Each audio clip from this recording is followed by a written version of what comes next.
हाम्रो विद्यालयमा संस्कृत पहिले हाम्रो बुवाहरूले हजुरबाहरूले पढ्नुहुन्थ्यो। रामः रामौ रामाः खादति क्रीडति गच्छति।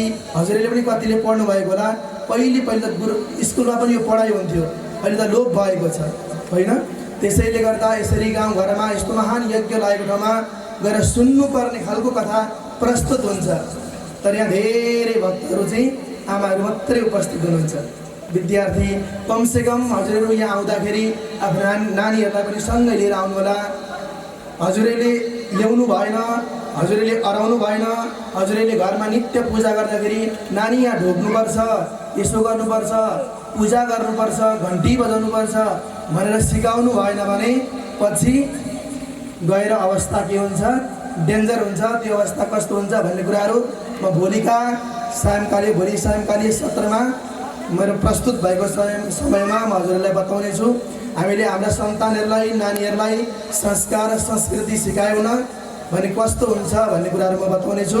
र अब कति पनि विलम्ब नगरिकन अर्को प्रश्न सोध्दछु म सम्पूर्ण भक्तहरूलाई। दिवा सत्रमा हामीले श्रवण गरेका थियौँ ध्रुवजी आफ्नो आमाको बाणरूपी वचनको प्रहार सुनेर तपस्या गर्न जानुभएको थियो। र ध्रुवजीले कहाँ गएर तपस्या गर्नुभयो?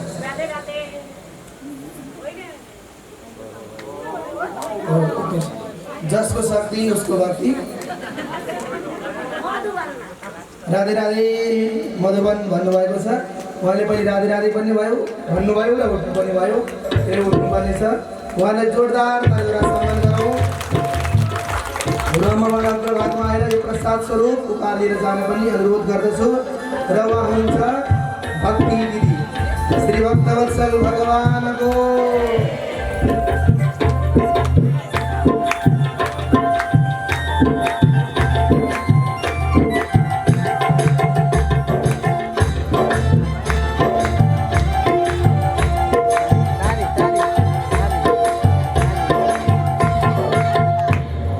श्री कृष्णचन्द्र भगवानको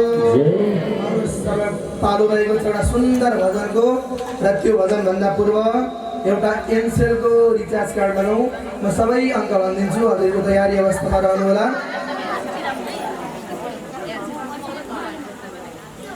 8 8 7 2 3 8 4 7 5 8 7 4 2 2 6 8।